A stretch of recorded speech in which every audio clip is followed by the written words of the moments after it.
عرفان صدیقی صاحب، انہوں نے کہا کہ جی مذاکرات میں جو پی ٹی آئی نے کہنا ہے کمیٹی کے اندر آ کر کہے، باہر جو کی گئی بات ہے اس کو ہم نہ انکار سمجھیں گے نہ اقرار سمجھیں گے۔ مذاکرات ہم کر سکتے ہیں، حکومت کمیٹی جو ہے نا، وہ جوڈیشل کمیشن جو ہے اس کے ٹی آرز پر بات کرے، ہم مذاکرات میں بیٹھنے کو تیار ہیں۔ تماشا بن گیا مذاکرات کا عمل، اور میں تو ایک بار نہیں کوئی 8-10 بار کہہ چکا ہوں کہ دفن۔ السلام علیکم، میں امداد سمرو۔ اس وقت میں نے آپ کے سامنے رکھنے ہیں نواز شریف صاحب کو لکھے گئے 2 خطوط۔ ان خطوط میں نواز شریف صاحب کو بتایا گیا ہے کہ حکومت کس طرح چلائی جا رہی ہے، حکومت کون چلا رہا ہے، شہباز شریف چلا رہے ہیں یا کوئی اور دوسرا مسلم لیگ نون کو کس طرح چلایا جا رہا ہے، اور تیسرا یہ کہ خط لکھنے والے مسلم لیگی رہنما نے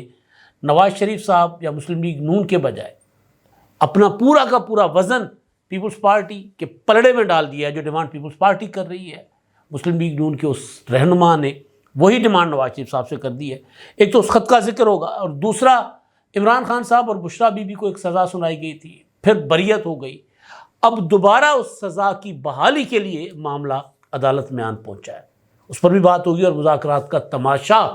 اور مذاکرات ختم۔ مجھے تو سمجھ نہیں آ رہی کہ ابھی تک یہ مذاکرات کا چرچا کیوں ہے، ابھی تک کسی کو آس امید کیوں ہے کہ مذاکرات یعنی تحریک انصاف میں اور حکومت میں مذاکرات آگے چل سکتے ہیں، آگے بڑھ سکتے ہیں۔ مذاکرات کے عمل سے مایوس نہیں ہونا چاہیے، لیکن مسئلہ یہ ہے کہ جب مطالبہ مانا ہی نہیں جا رہا،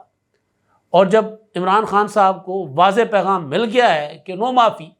تو اس کے بعد ظاہر ہے عمران خان صاحب مذاکرات نہیں کریں گے، مذاکرات کی طرف آگے نہیں آئیں گے۔ جو مذاکرات کیے جاتے ہیں، جس سے امید لگائی جانی چاہیے، وہ مذاکرات سیاسی ہوتے ہیں، وہ مذاکرات قومی ایشوز کے اوپر ہوتے ہیں، کسی بڑے ایجنڈا کے اوپر ہوتے ہیں۔ کبھی ایسا نہیں ہوتا کہ کسی چھوٹے سے ایجنڈے یا ذاتی مسئلے کو لے کر یا پارٹی کے مسئلے کو لے کر مذاکرات کیے جائے اور اس مذاکرات کی کامیابی کی امید ہو۔ مذاکرات کا جو انجام ہونا تھا وہ ہوا، اور انجام کمیٹی بننے کے پہلے دن میں نے آپ کو بتا دیا تھا۔ جس دن حکومت نے کمیٹی بنائی تھی اسی دن میں نے آپ کو گزارش کر دی تھی کہ یہ مذاکرات آگے نہیں بڑھ سکتے، کامیاب نہیں ہو سکتے۔ اب یہ ہوا ہے جناب کہ عمران خان صاحب نے جاری مذاکرات کے دوران پوچھا اپنی پارٹی کے رہنماؤں سے کہ حکومت کمیشن بنانا چاہ رہی یا نہیں چاہ رہی۔ انہوں نے کہا کہ ابھی تک تو نہیں بنایا، اور 7 دن کا وقت دیا تھا، لیکن عمران خان نے کہا کہ 7 دن سے پہلے ہی مذاکرات ختم کر دو۔ مذاکرات کے خاتمے کا اعلان کر دیا گیا چند دن پہلے، اور پھر ایک دن بعد پی ٹی آئی کے رہنما بیرسٹر گوہر نے کہا کہ مذاکرات عمران خان صاحب نے ختم نہیں کیے، ہولڈ کر دیے ہیں، معطل کر دیے ہیں،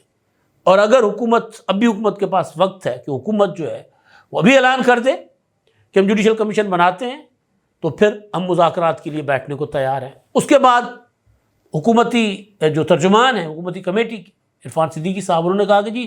مذاکرات میں جو پی ٹی آئی نے کہنا ہے کمیٹی کے اندر آ کر کہے، باہر جو کی گئی بات ہے اس کو ہم نہ انکار سمجھیں گے نہ اقرار سمجھیں گے، تو کمیٹی کے اندر آئیں، جہاں بات چیت چل رہی تھی، جہاں مذاکرات چل رہے تھے، وہاں بیٹھ کر بات کریں، اور پھر ہم نے تو ابھی تک انکار نہیں کیا کہ کمیشن نہیں بن سکتا۔ آج بیرسٹر گوہر صاحب نے جیو نیوز سے گفتگو کی ہے، اور انہوں نے کہا ہے کہ جی مذاکرات ہم کر سکتے ہیں، حکومت کمیٹی جو ہے نا، وہ جوڈیشل کمیشن جو ہے اس کے ٹی آرز پر بات کرے، ہم مذاکرات میں بیٹھنے کو تیار ہیں۔ دیکھیں، بات یہ ہے کہ یا تو مذاکرات ختم ہیں یا مذاکرات ہولڈ پر ہیں۔ یہ آئے روز جو تحریک انصاف بیسیکلی جو کرتی ہے نا، وہ پھرکی گھماتی ہے، کلٹی مارتی ہے۔ پہلے مذاکرات ختم ہونے کا اعلان، پھر کہا جاتا ہے کہ نہیں مذاکرات ہولڈ پر ہے، پھر کہا جاتا ہے کہ نہیں مذاکرات ختم، پھر کہا جاتا ہے کہ نہیں ابھی ہم بیٹھ تو سکتے ہیں، لیکن اگر یہ کریں 7 دن 28 تاریخ کو پورے ہونے، کل 27 اور پرسوں 28، اور پرسوں حکومتی کمیٹی جا کر بیٹھ جائے گی پارلیمنٹ میں جہاں ہوتا ہے اجلاس، اور اسپیکر کی سربراہی میں یا اسپیکر کی صدارت میں، اور وہاں اگر پی ٹی آئی کے ٹیم آ گئی تو مذاکرات میں شاید آگے پیش رفت ہو، اور اگر پی ٹی آئی کی ٹیم نہ آئی تو پھر مذاکرات ختم۔ ٹیم پی ٹی آئی کی آتی بھی ہے تو پیش رفت کیا ہوگی، ایک آدھ اور سٹنگ ہوگی، لیکن جو عمران خان صاحب یا تحریک انصاف مانگ رہے ہیں وہ ان کو نہیں ملنا۔ جوڈیشل کمیشن اور رہائی، جوڈیشل کمیشن بارگیننگ کے لیے رکھا گیا ہے، اصل بات رہائی کی ہے۔ عمران خان صاحب رہائی مانگتے ہیں، اور رہائی عمران خان صاحب کو نہیں ملے گی۔ دیکھیں، ٹرمپ سے امید لگائی ہوئی تھی، ٹرمپ جو اس وقت جو ریسنٹلی ابھی جو آج چیز سامنے آئی ہے کہ ٹرمپ نے کہا ہے کہ جی خالی کریں فلسطینی، غزہ کو خالی کریں، اور جو فلسطینی پناہ گزین ہیں، غزہ کے پناہ گزین جو ہیں، ان کو مصر اور اردن اپنے پاس آباد کر لیں۔ اور انہوں نے بم جو اسرائیل نے لیے تھے وہ اپنا جو ٹنل سرنگیں اپنا اڑانے کے لیے، وہ والے بم تک انہوں نے اسرائیل کو دے دیے ٹرمپ نے۔ تو جو ٹرمپ سے امید عمران خان صاحب کی تھی، اب بھی اگر عمران خان صاحب ٹرمپ سے امید لگائیں گے یا پی ٹی آئی لابنگ کرے گی کہ ٹرمپ عمران خان صاحب کو رہا کروائیں گے، تو وہ بھی عمران خان کے لیے اور پی ٹی آئی کے لیے کاؤنٹر پروڈکٹیو ہوگا۔ تو وہ چیپٹر کلوز سمجھے، خاص طور پر یہ اسرائیل والا معاملہ اور فلسطین کا جو معاملہ ہو رہا ہے، اس کے بعد شرم و شرمی تحریک انصاف وہاں لابنگ شاید نہ کرے، لیکن خیر شرم و شرمی والی بات ان کے پاس ہوتی نہیں ہے، تو شاید وہ لابنگ کرتے رہیں، لیکن بہرحال وہ صورتحال کاؤنٹر پروڈکٹیو ہوگی پی ٹی آئی کے لیے۔ تو یہ بات پی ٹی آئی والے کر رہے ہیں، بیرسٹر گوہر کہہ رہے ہیں کہ جی دیکھیں 7 دن کی بات ہوئی تھی، اگر 7 دن، اب 7 دن جو ہے وہ ٹیکنیکلی وہ 28 تاریخ تک ہے، لیکن وہ کہہ رہے ہیں انہوں نے 7 دن کا کہا تھا، اور 7 دن کے میں ہمارے مطالبہ، ہمارے نہیں مانے گئے مطالبات کو، ایک مطالبات مان لیتے تو مذاکرات جاری رکھتے، لہٰذا مذاکرات ختم۔ عرفان صدیقی صاحب کہہ رہے ہیں کہ جی ابھی 7 دن پورے نہیں ہوئے، اور یہ جو یک طرفہ انہوں نے مذاکرات ختم کیے ہیں اور انہوں نے جو کمیٹی کے ٹی او آرز کا تماشا بنایا ہے، ہم تماشا بننے کو تیار نہیں ہیں، 28 جنوری کے اجلاس کے لیے ہم بیٹھے ہوئے ہیں۔ اب پی ٹی آئی نے واقعتاً ایسا ہی ہوتا ہے، مذاکرات کا عمل جو ہے وہ تحمل مانگتا ہے، برداشت مانگتا ہے، صبر مانگتا ہے، یہاں وہ نہیں ہے۔ ایک باضابطہ میٹنگ ہوئی ہے، ایک باضابطہ سیٹنگ ہوئی ہے، اور اس کے بعد وہ شرط لگا کر آ گئے کہ اتنے دنوں کے اندر اندر اگر، اور اچھا وہ بھی عرفان صدیقی صاحب کہہ رہے ہیں کہ انہوں نے یہ شرط نہیں عائد کی تھی کمیٹی کے اجلاس، کمیٹیوں کے اجلاس میں، میٹنگ میں، مذاکراتی عمل میں، یہ انہوں نے شرط نہیں عائد کی تھی کہ اگر 7 دن کے اندر اندر آپ نے نہیں کمیشن بنایا تو ہم باہر نکل جائیں گے۔ وہ باہر آ کر انہوں نے ضرور بیان دیا، لیکن اندر انہوں نے، کیونکہ وہ اعلامیہ جو پڑھا گیا تھا، اعلامیہ میں تو ایسی کوئی بات نہیں تھی، اور اعلامیہ کے اوپر پی ٹی آئی کے جو ترجمان ہیں ان کے دستخط بھی تھے۔ تو بہرحال تماشا بن گیا مذاکرات کا عمل، اور میں تو ایک بار نہیں کوئی 8-10 بار کہہ چکا ہوں کہ دفن۔ پہلے دن میں نے کہا تھا کہ مذاکرات،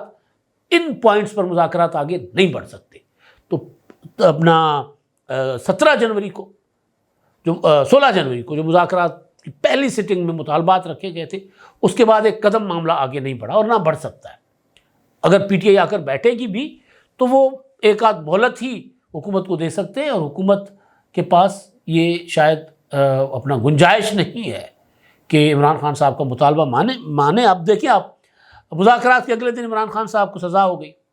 اور پی ٹی آئی نے کہا تھا کہ سزا سے تو فرق نہیں پڑے گا مذاکرات پر، لیکن ماحول تلخ ہو جائے گا۔ ماحول تلخ ہوا نہیں ہوا، سزا کی وجہ سے عمران خان صاحب مذاکرات سے باہر نکل گئے۔ سزا کس کو؟ بشریٰ بی بی کو۔ اب نئی چیز کیا آ گئی ہے جی؟ نئی چیز یہ آ گئی ہے کہ جو عدت میں نکاح کا معاملہ تھا عمران خان صاحب کا اور بشریٰ بی بی کا، اس میں ان کو سزا ہو گئی تھی لوئر کورٹ سے، 7 سال سزا ہو گئی تھی۔ 13 جولائی کو جو ایڈیشنل سیشن جج ہیں، انہوں نے جو سول کورٹ سے سزا ہوئی تھی بشریٰ بی بی کو اور عمران خان صاحب کو، اس میں بریت کا فیصلہ کیا تھا۔ اسی فیصلے کو چیلنج کیا ہائی کورٹ میں خاور مانیکا نے۔ اب اسی، یعنی خاور مانیکا جو بشریٰ بی بی کے سابق شوہر ہیں، اور اسی کے اوپر اب وہ جو ہے فکس ہو گیا ہوا ہے معاملہ اسلام آباد ہائی کورٹ میں، کیونکہ انہوں نے اس کو چیلنج کیا تھا فیصلے کو، تو وہ اب کل اس کی سماعت ہوگی۔ تو اس کا براہ راست ظاہر ہے لنک بنتا ہے بھائی۔ معاملہ یہ ہے کہ یہاں پہ کچھ بھی ہاتھوں پہ نہیں ہوتا، ہر ایک چیز کا لنک ہوتا ہے۔ بشریٰ بی بی 26 نومبر کو لشکر لے کر پہنچ گئی تھی اسلام آباد، میں اپنے میاں کو رہا کروا کے جاؤں گی۔ اس کے بعد وہاں سے نکل گئی اپنا کیا نام ہے ان کا، گنڈا پور صاحب کے ساتھ۔ گنڈا پور صاحب کو بھی نکل گئی، گنڈا پور صاحب کو بھی عمران خان صاحب نے فارغ کر دیا پارٹی صدارت سے۔ اب تیاری ہو رہی ہے کہ کسی طرح گنڈا پور سے جان چھڑائی جائے اور صوبے کی وزارت اعلیٰ جو ہے وہ بھی اس سے لی جائے۔ تو بہرحال وہ ایک مشکل ضرور ہے، لیکن عمران خان صاحب کوشش ضرور کریں گے۔ پھر سعودی عرب کے خلاف اسی دوران، یعنی اسلام آباد کی طرف چڑھائی کا جو اعلان بشریٰ بی بی نے کیا تھا، اسی دوران جو انہوں نے ویڈیو بیان جاری کیا تھا، پہلا ان کا سیاسی ویڈیو بیان تھا، اس میں انہوں نے سعودی عرب کے متعلق جس طرح کے استعمال کیے تھے جملے کہ جی ہم سعودی عرب گئے ننگے پاؤں، تو واپس آئے تو باجوہ صاحب کو فون آ رہے تھے وہاں سے، اور انہوں نے کہا کہ جی ہم تو یہاں شریعت ختم کر رہے ہیں اور تم کس کو کیا چیز اٹھا کر لائے ہو، کیا نمونہ اٹھا کر لائے ہو۔ تو اس کا بھی اثر پڑا ہوگا ظاہر ہے۔ اور پھر یہ کہ گنڈاپور صاحب نے ضمانت دی تھی کہ جو بشریٰ بی بی پشاور میں ہی رہیں گی، غیر سیاسی رہیں گی، کوئی ایسی حرکت نہیں کریں گی جس سے سیاسی عدم استحکام بڑھے، یا جو میں گارنٹی دے رہا ہوں اس سے وہ آگے پیچھے نہیں جائیں گی، لیکن گئی بشریٰ بی بی صاحبہ۔ تو یہ اب جو 4 ماہ سے اپیل پڑی ہوئی تھی، اب وہ اچانک اپیل جو ہے وہ سماعت کے لیے اس کا لگ جانا بذات خود فیصلہ جو بھی آتا ہے، لیکن پیغام بڑا واضح ہے کہ نہیں، چاروں طرف سے گھیرا جائے گا بھائی۔ اور ظاہر ہے وہ عمران خان صاحب وعدہ کر کے مکر جاتے ہیں۔ انہوں نے علی امین گنڈاپور کے ذریعے بشریٰ بی بی کی رہائی کے لیے پراپر ایک ڈیل کی تھی، اور اس ڈیل سے وہ مکر گئے، اور مکر جانے کے بعد ظاہر ہے پھر ڈیل کرنے والے تو کچھ اور بھی کر دیتے ہیں، اور معاملات ایسے تو پھر سادہ نہیں چلتے۔ اچھا جی، اب معاملہ میں نے آپ کو گزارش کی تھی کہ پی ٹی آئی حکومت کے لیے یا مسلم لیگ نون کے لیے، یعنی مسلم لیگ نون کی حکومت کے لیے کوئی اتنا بڑا چیلنج نہیں ہے۔ بے شک پاپولرٹی ہے، لیکن تحریک انصاف کچھ کر نہیں پا رہی۔ 26 نومبر کے حملے نے بالکل اسی طرح پی ٹی آئی کی باقی ماندہ کمر بھی توڑ دی جس طرح 9 مئی کے حملوں نے توڑی۔ تو اب اس کے بعد عمران خان صاحب کال دے رہے ہیں کہ جی 8 فروری کو جو یوم سیاہ ہوگا وہ ہوگا اپنا ثوابی میں، اور پنجاب سے لوگ ادھر آئیں۔ یہ ممکن ہے کہ ڈاکٹر عبدالرحیم صاحب ہیں اپنا حیدرآباد سے، انہوں نے مجھے میسج کیا میرے ایک ویلاگ سن کے کہ جی عمران خان صاحب ادھر لوگوں کو شاید اس لیے بلا رہے ہوں پنجاب والوں کو کہ وہاں سے پھر تیاری کر کے جتھے تیار کر کے پھر اسلام آباد کی طرف چڑھائی کریں۔ تو یہ بھی ممکن ہے کہ اگر بہت زیادہ لوگ 8 فروری کو ثوابی میں جمع ہو گئے اور یہ اندازہ ہو جائے کہ جی یہ لوگ پولیس اور فوج ان کو روک نہیں سکتی، تو اسلام آباد کی طرف 26 نومبر کی طرح ایک اور چڑھائی کر دیں، تو یہ بھی ممکن ہے۔ تو بہرحال وہ عمران خان صاحب تیاری ضرور کر رہے ہیں ایک جلسے کی، اور ابھی کوئی چڑھائی کا باضابطہ اعلان، لانگ مارچ کا باضابطہ اعلان نہیں کیا گیا۔ میں نے گزارش یہ کی تھی کہ اصل خطرہ مسلم لیگ نون کے لیے پیپلز پارٹی ہے، اور پیپلز پارٹی سے بڑا خطرہ وہ جو چولستان کے کینالز ہیں جو چولستان کے لیے بنائے جا رہے ہیں، اس میں پورے سندھ کے اندر ریزنمنٹ ہے۔ پیپلز پارٹی جو اتحادی ہے، انہوں نے سی کے اجلاس میں کہا کہ جی وہ یہ معاملہ اس طرح نہیں چل سکتا، CCI کا اجلاس بلائیں، مشترکہ مفادات کی کونسل کا اجلاس بلائیں۔ پیپلز پارٹی والی کہانی میں آپ کو بتا چکا ہوں۔ اب مسلم لیگ نون کے نائب صدر، پہلے سندھ کے صدر تھے، آج کل نائب صدر ہیں، سینئر نائب صدر مرکزی، یعنی نواز شریف صاحب کے بعد جو نائب صدور ہوتے ہیں، سید شاہ محمد شاہ صاحب سینئر وائس پریزیڈنٹ ہیں مسلم لیگ نون کے۔ انہوں نے نواز شریف صاحب کو کل ایک خط لکھا، اور اس سے پہلے انہوں نے 20 تاریخ کو ایک خط لکھا تھا، اور 20 تاریخ کے خط میں یہ اسکرین پر آپ دیکھ لیں، انہوں نے کہا کہ جناب اعلیٰ، آج میں آپ کو پاکستان کے ایک اہم مسئلے کی طرف توجہ دلانا چاہتا ہوں۔ یہ مسئلہ انتہائی نازک اور زندگی اور موت کا ہے۔ دریا سندھ پر متنازع کینال بنائے جا رہے ہیں۔ عالمی اصول ہے کہ دریا پر حق سب سے پہلے آخری حصے کا ہوتا ہے، اور یہ انٹرنیشنل اصول ہے کہ جو پانی کی نہر ہے، پانی کی دریا، پہلے آپ نے جو لوئر ریپیرین ہے، جو سب ٹیل اینڈر ہے، اس کا جو حصہ ہے نا پہلے وہ پہنچے گا، اس کے بعد جو اس کے شروع میں بیٹھا ہوا ہے نا، ہیڈ پر بیٹھا ہوا ہے، وہ اس کے بعد اپنا حصہ استعمال کرے گا۔ ورنہ یہ ہوگا کہ جو شروع والا اپنا حصہ اٹھا لے گا، اسپیڈ سلو ہو جاتی ہے، اور نیچے تک جاتے جاتے پانی پہنچتا نہیں ہے، اور 2 نمبریاں الگ سے ہوتی ہیں۔ یہ دنیا جہان میں ہے۔ پنجاب میں بھی جو کینالز ہیں، جو نہریں ہیں، وہاں پر یہ نہیں ہو سکتا کہ جو ہیڈ پر بیٹھا ہوا بندہ ہے وہ ٹیل اینڈر کو اپنا حصہ پورا پہنچاتا ہو۔ پورے دنیا میں یہ 2 نمبریاں ہوتی ہیں، تو وہ اسی لیے اصول بنایا گیا کہ پانی پر جو پہلا حق ہوتا ہے نا، یعنی شیئر تو متعین ہوتے ہیں، لیکن پہلا رائٹ جو ہوتا ہے وہ ہوتا ہے کہ جو ٹیل اینڈر ہے وہ اپنا حصہ اٹھائے، اس کے بعد آپ نے اوپر والے کو، یعنی ٹیل اینڈر کا پانی آگے بہا دیں، اس کے بعد نیچے۔ تو وہ یہ شاہ محمد شاہ صاحب نواز شریف صاحب کو کہہ رہے ہیں۔ اچھا، یہاں پر میں ایک چیز واضح کر لوں کہ میں نے کہا کہ نواز شریف کو یہ والا خط وزیر اعظم شہباز شریف صاحب کو انہوں نے لکھا ہے، پھر کل ایک خط انہوں نے نواز شریف صاحب کو لکھا تھا۔ تو اس خط میں وہ یہ کہہ رہے ہیں آگے چل کے کہ جناب عالی، پانی کے مسئلے پر قائد میاں نواز شریف نے سندھ حکومت اور وفاق نے 1991 میں معاہدہ کیا تھا، جس کی روشنی میں 4 صوبوں کا معاہدہ تھا، جس کی روشنی میں کوئی بھی صوبہ کسی دوسرے صوبے کے پانی پر حق نہیں رکھتا، یعنی یہ ڈسٹریبیوشن ہوئی تھی، طے ہوا تھا، اور یہ طے ہوا تھا، خط میں لکھتے ہیں کہ جی جو بھی مسئلہ ہوگا صوبوں کے درمیان یا جو منصوبہ بنے گا مشترکہ مفادات کی کونسل میں لے جایا جائے گا۔ آپ بحیثیت وزیر اعظم اجلاس بلائیں اور اس میں پانی پر رائے معلوم کرنے کے لیے سندھ سے پانی کے ماہرین کو بلایا جائے۔ اگر اس میں دیر کی گئی تو یہ وفاق کی بقا کے لیے خطرہ ہوگا۔ پاکستان مختلف قومیتوں کا وفاق ہے، برائے مہربانی اس وفاق کو برقرار رکھنے کے لیے اس مسئلے پر جلد از جلد CCI مشترکہ مفادات کونسل کا اجلاس بلایا جائے۔ خط پڑھنے میں مجھے ذرا دشواری ہوئی، اس کے لیے معذرت۔ شاہ محمد شاہ سینئر نائب صدر مسلم لیگ نون سندھ، انہوں نے ایک کاپی نواز شریف صاحب کو بھیجی ہے، ایک کاپی احسن اقبال صاحب کو بھیجی ہے جو وفاقی وزیر منصوبہ بندی ہیں اور چند دن پہلے وہ سندھ بھی گئے ہوئے تھے،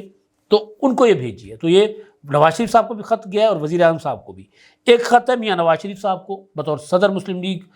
25 جنوری کو یعنی کل لکھا گیا ہے۔ اس خط میں یہ بات بھی کی گئی ہے، اور دوسری بات جو کی گئی ہے وہ یہ کی گئی ہے کہ جس طرح بطور سیاستداں ہم